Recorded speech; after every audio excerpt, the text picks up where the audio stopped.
व्यापार कशाला म्हणतात? व्यापार म्हणजे धंदा. व्यापार शब्दाचा अर्थ काय?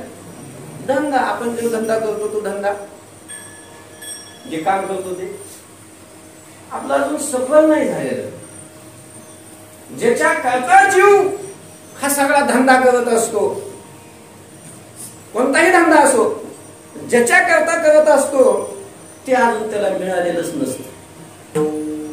धंदा असे, धंदा म्हणा, व्यापार म्हणा, सफल कधी होतो? कधी होतो? त्याला जे अपेक्षित आहे ते मिळाल्यानंतर. आपल्याला जे अपेक्षित आहे ते मिळालं नाही, म्हणून आपला व्यापार अजून सफल झालेला नाही. आपला व्यापार सगळ्याचा एक नाही, प्रत्येकाचा व्यापार काय आहे? वेगवेगळा आहे. पण व्यापार वेगवेगळा असला पण एकाच्याच प्राप्ती करताय, पण अजून आपला सफल झाला नाही. तुकोबारायांचा म्हणा किंवा संतांचा व्यापार, चौथा महाराजांचा व्यापार हा काय झालेला आहे? सफल झालेला आहे.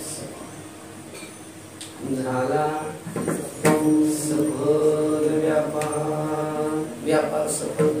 व्यापार शब्दाचा अर्थ धंदा, आणि धंदा म्हणजे ते जे साधन करत होते ते साधन त्यांचं काय झालं? सफल झालं. त्यांनी साध्य प्राप्त करून काय मिळालं त्यांना? व्यापार सफल झाला. काय मिळालं? त्यांची सरली म्हणतात की संतांची एरझार संपली. अर्थात व्यापार सफल कधी होत असतो? ज्या वेळेला एरझार संपते.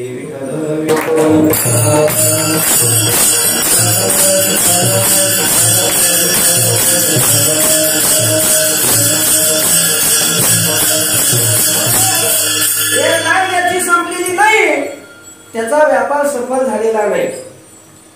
त्यांनी काही मिळवलेलं असलं, त्यांनी काही केलेलं असलं, पण जोपर्यंत त्याची एरझार संपत नाही तोपर्यंत त्याचा व्यापार सफल होत नाही, झालेला नाहीये. एरझार संपत नाही तोपर्यंत. हा, एरझार म्हणजे काय? एरझार म्हणजे जाणं येणं. वारी वारी वारी ते म्हणजे काय?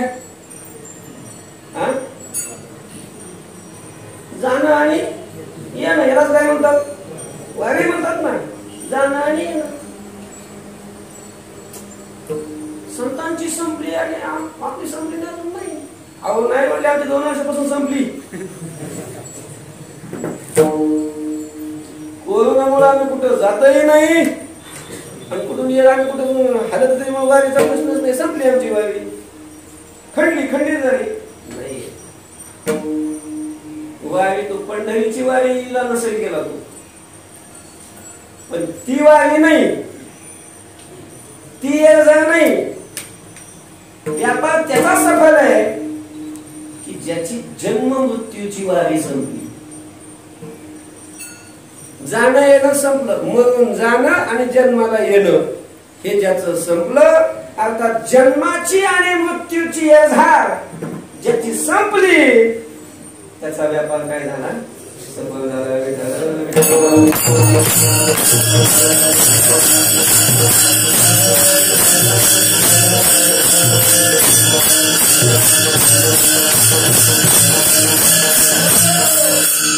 संपली आपली वारी. आपण मरणार नाही, मेल्यानंतर पुन्हा जन्माला येणार नाही, हा विश्वास तेवढा, म्हणजेच आपला व्यापार अजून सफल झालेला नाही. संतांचा व्यापार सफल झालेला आहे, कारण त्यांची एरझार काय झालेली आहे? त्यांची सरली एरझार झाला सफल व्यापार. त्यांची एरझार संपली. हो, त्यांची म्हणजे नेमकी कोणाची? तुकोबा म्हणतात की त्यांचा व्यापार सफल झाला, त्यांची एरझार संपली, पण त्यांची म्हणजे नेमकी कोणाची? सावता महाराजांची. पण असं कुठं नाव नाही ना अभंगात. मग सावता महाराजांचं नाव जरी अभंगात नसलं, पण त्यांची म्हणजे कोणाची वारी संपली, कोणाचा व्यापार सफल झाला, त्या सावता महाराजांचं रक्षण तुकोबा या अभंगाच्या प्रथम चरणात.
त्यांचं लक्षण ज्यांचा व्यापार सफल झालेला आहे त्यांचं प्रथम चरणामध्ये सांगतात की जी हृदय मंदिरी हरी साठविला, ज्यांनी आपल्या हृदय मंदिरामध्ये हरीला साठवलेला आहे त्यांचं जीवन त्यांचा व्यापार सफल झाला. सफल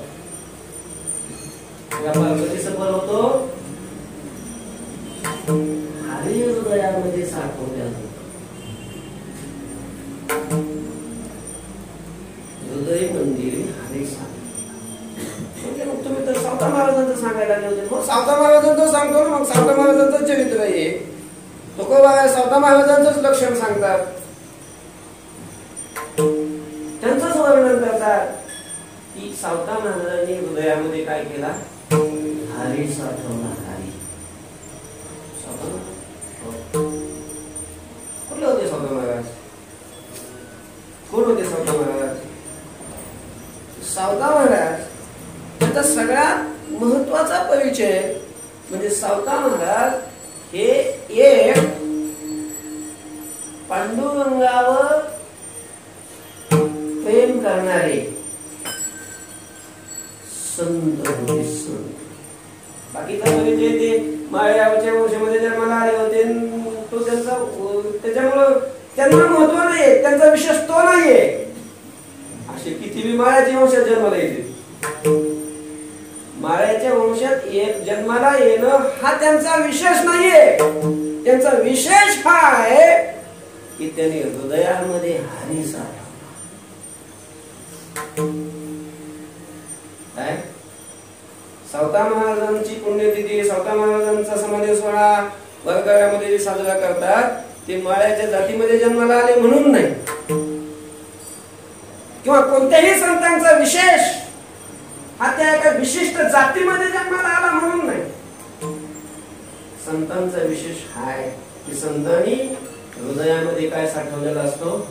काही साठवलेला असतो खाली. विठ्ठल विठ्ठल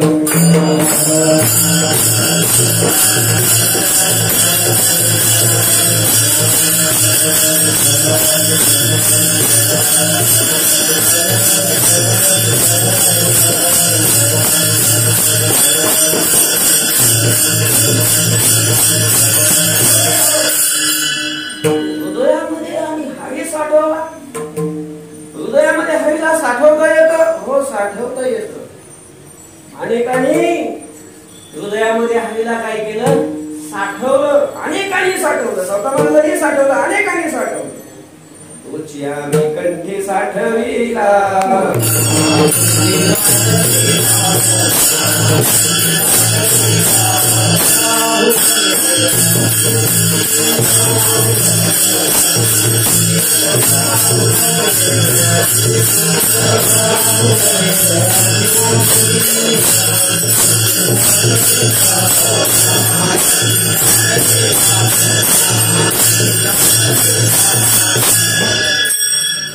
आम्ही कंठी साठविला. कंठी आम्ही तो साठविला. साठविला हे हृदय संपुटी बाहेर नाकुटी. मूर्ती गुहा विठ्ठल विठ्ठल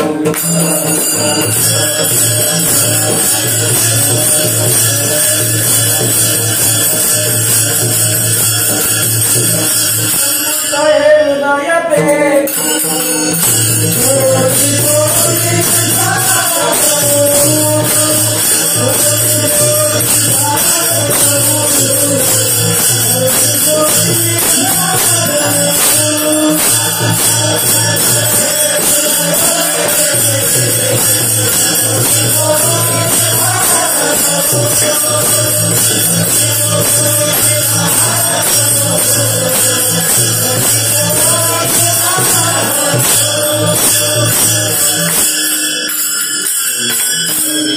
हृदय पेटी करुणी पोटी साठवू. अर्थात परमात्मा हृदयरूपी पेटीमध्ये मंदिरामध्ये साठवता येतो. आणि संत महाराजांनी हृदयरूपी पेटीमध्ये हृदयरूपी मंदिरामध्ये साठवलं म्हणून त्यांचा व्यापार काय झाला? संत महाराज हे पांडुरंगाचे कनिष्ठ अनन्य भक्त. पंढरपूर पासून 10-15 मैलावर अरण नावाचं गाव. तिचा जन्म माळ्याच्या वंशामध्ये झालेला आहे. त्यांच्या आजोबांचं नाव आहे दैऊ माळी. त्यांना 2 मुलं होते. एक परसुबा आणि एक डोंगरोबा. त्याच्यातले परसुबा जे होते त्यांनाही पांडुरंगाच्या भक्तीची आवड होती. त्यांच्या आजोबापासूनच चालत आलेली होती. पांडुरंगाच्या भक्तीचा छंद होता. त्यांची पत्नी नांगरीताबाई आणि हे दोघे भगवत प्रेम अंतःकरणामध्ये साठवून भक्ती करणारे आणि संसाराची कामं करत होते. आणि मग त्यांच्या पोटी संत महाराजांचा जन्म झाला. संत कुठेही नसतात येत. त्याच्याकरता कुळही कसं लागतं? शुद्ध लागतं. पवित्र ते कुळ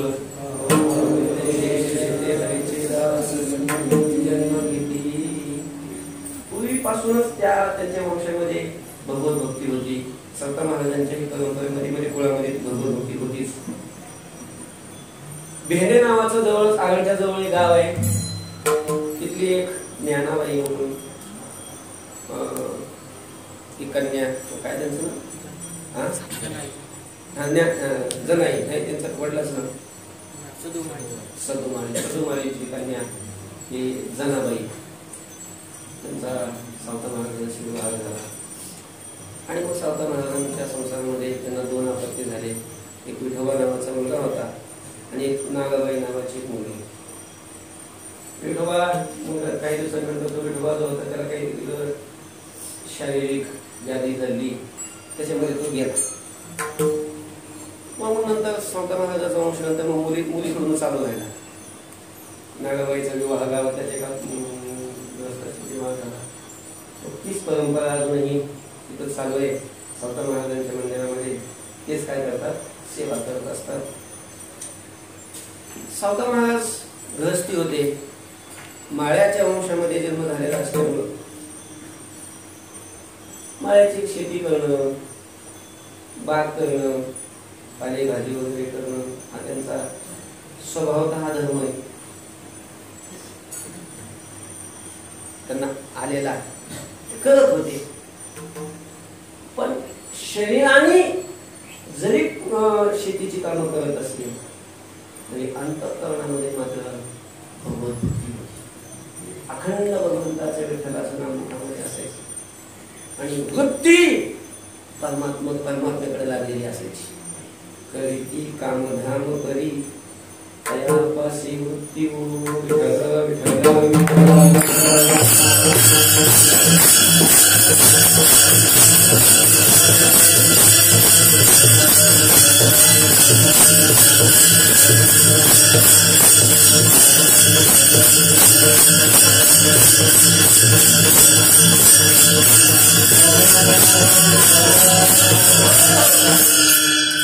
ज्ञानोबारायांचा, नामदेवरायांचा, कुर्मदासांचा, सौता महाराजांचा, चोकोबारायांचा, जनाबाईचा सगळा एकच काळ. शालिवान शक 1172 ला सौता महाराजांचा काय झाला, जन्म झाला. नंतर मग ते ग्रस्त झाले, अमुक करायला लागले. एके दिवशीचा प्रसंग, कुर्मदासांना भेटण्याकरता म्हणून पांडुरंग परमात्मा नामदेवरायांना आणि ज्ञानोबारायांना घेऊन चाललेले होते. रस्त्याने जात असताना ते थोडस खेळत बागडत वगैरे नामदेवरायांबरोबर खेळायचे. मग खेळ खेळत निघाले. खेळामध्ये सुद्धा देव असल्यानंतरच आनंद असतो.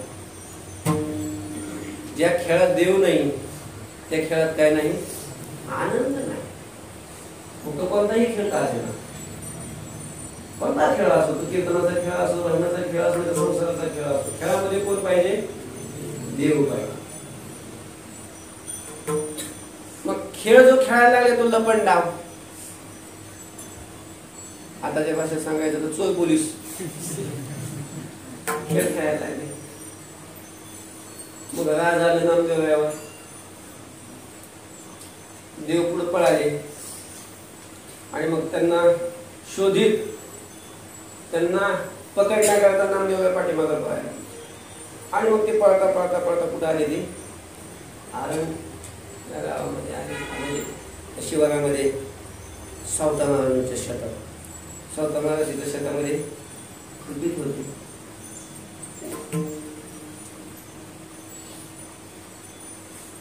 तिथं आले. सावता महाराज, सावता महाराज, सावता महाराज, सावता महाराज, काय देवा, काय देवा, माझ्या पाठीमाग काही चोर लागले,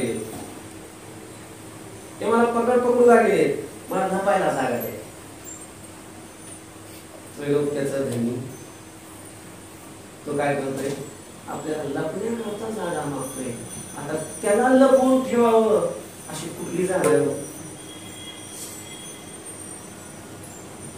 सावता महाराजांनी विचार केला, अशी कुठं जागा आहे जगात दुसरीकडे. जवळ ते खुलत होत इळा. त्याने आपली छाती फाडली आणि देवाला काय केलं, आत लपायला जागा दिली. देवाला आत लपवलं. साठविला गाता त्रैलोक्याला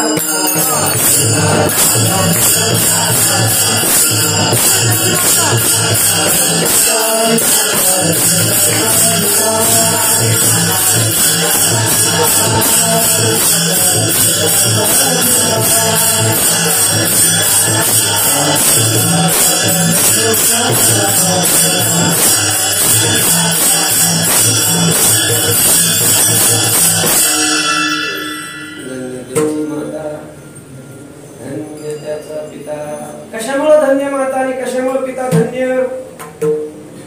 त्रैलोक्याचा दाता साठविला, आपल्या हृदयात त्याला साठवलं. मग ते पाठीमागून आले.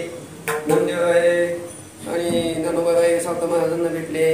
देव कुठे, देव कुठे, देव कुठे. मग ते पितांबर थोडासा चमकला. काय सावता महाराज एवढं कुठं स्वार्थ असतो का? जगाचा देव आहे पण तुम्ही या कधीच पटात घालून घेतलाय. त्रैलोक्याचा दाता जरी आपल्या हृदयामध्ये साठवला. हा झाला ओरून आलत छाती फाडून कुठं देव झालं ओरून बाह्य दृष्टीनं, परमार्थ दृष्टीनं, अध्यात्म दृष्टीनं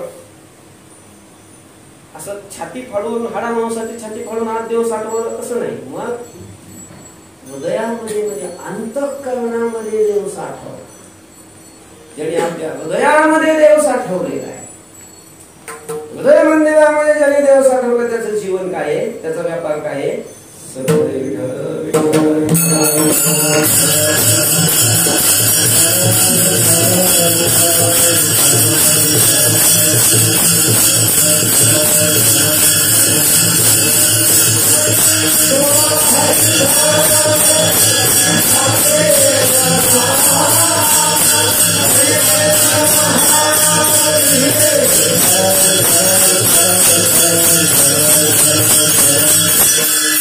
देवाला साठवता येतं का?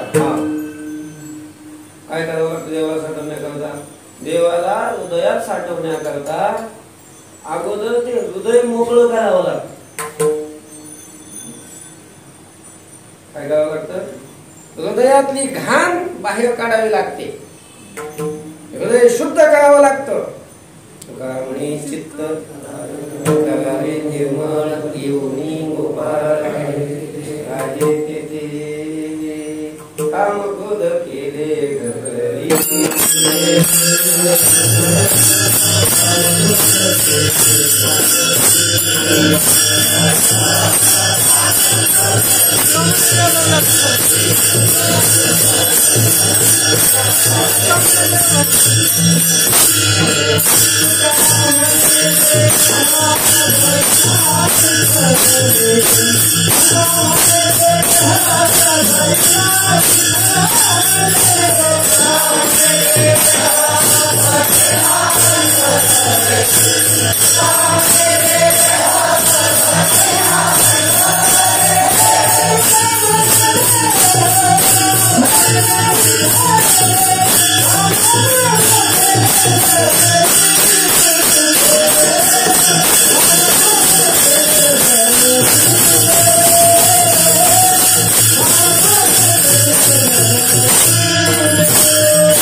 घर मोकळं करावं लागतं.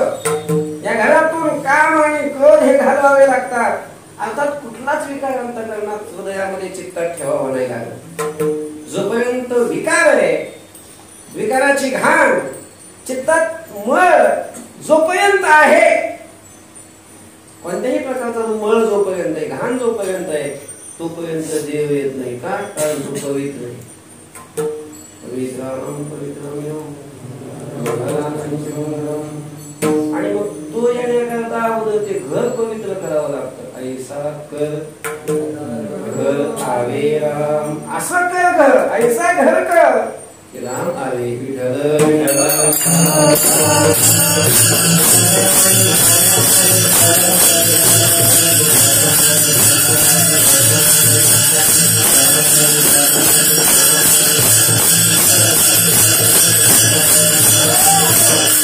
शुद्ध करावं लागतं. सावधानाचं चित्त शुद्ध त्यांनी हृदयात साठवला.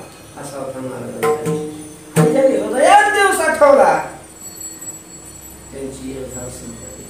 कारण हृदयात साठवला म्हणजे चित्तात साठवला. आणि हरी म्हणजे देव आणि तो प्रकाश रूप आहे.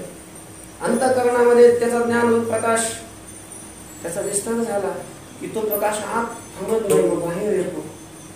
आतही देवाचा साक्षात्कार आणि मग पुन्हा बाहेरही देवाचा साक्षात्कार.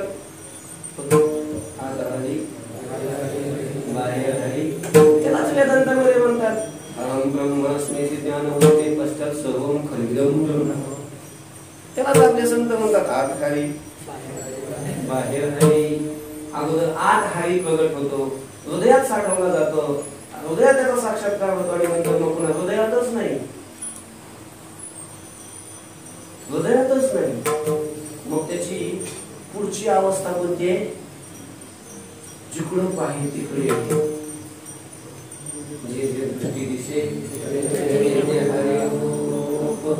आता तो ज्ञान स्वरूप असल्यामुळं त्या ज्ञानाने आता त्याच्या ज्ञानामुळे अज्ञान राहतच नाही आणि अज्ञानच गेलं, अज्ञानच नष्ट झालं की सगळी परंपरा नष्ट होऊन जाते. कशाला? जन्मच नष्ट होतो. जन्म नाही, येळधार संपली, त्याची सर्दी.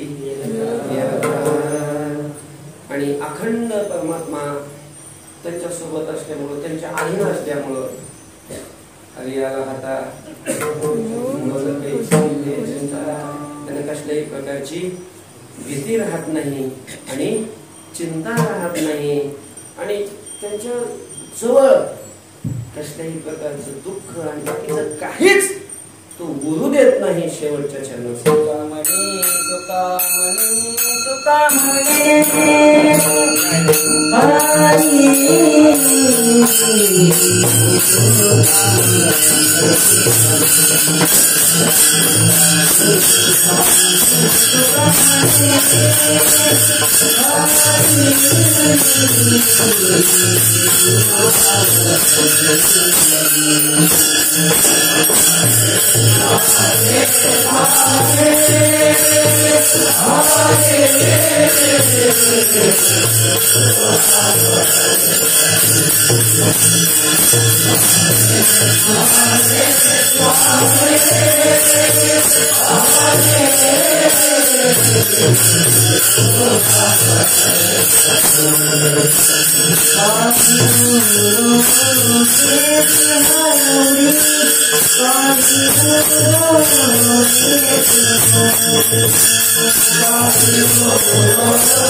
सफल झालेलं जीवन, त्यांचा व्यापार सफल झाला, हृदयामध्ये हरी साठवला आणि हृदयामध्ये हरी साठवल्यानंतर उर्वरित जीवन अखंड भगवत चिंतन आणि मग कधी ना कधी हे पारदर्शी काय करायचं असतं, सोडायचंच असतं. तुला वाटत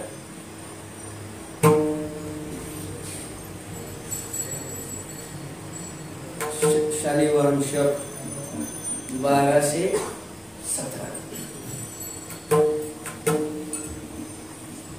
मनमत नावाचं संवत्सर म्हणजे वर्ष. म्हणजे आपल्याकडं वाराला नाव आहे, तिथीला नाव आहेत, नाही नाव आहेत नसतं सगळे, तिथीला नाव आहे, तसं वर्षाला सुद्धा काय आहे नाव आहे. सोमवार, मंगळवार, बुधवार, गुरुवार, शुक्रवार, शनिवार, रविवार झाला की पुन्हा काय येतो सोमवार. हे चक्र सुरूच असतं. तसं वर्षाचंही चक्र सुरूच असतं. एक वर्ष झालं, दुसरं झालं की तिसरं झालं की चौथं, एक पहिल्या, दुसऱ्या, तिसऱ्या, चौथ्या, ह्या वर्षाला नावं असतात. अशी 60 वर्षे आहेत आणि 60 नावं झाली की पुन्हा पहिल्यापासून सुरू. तसं असं हे जे 60 वर्षे जे आहेत त्या 60 वर्षातलं एक मनमत नावाचं संवत्सर. शालिवांश 1217 आषाढ महिना आहे, कृष्ण पक्ष आहे, म्हणजे मध्य पक्षाकडे गेली. कृष्ण पक्ष चतुर्दशीचा दिवस. पहाटेच लोक सावधान उठले,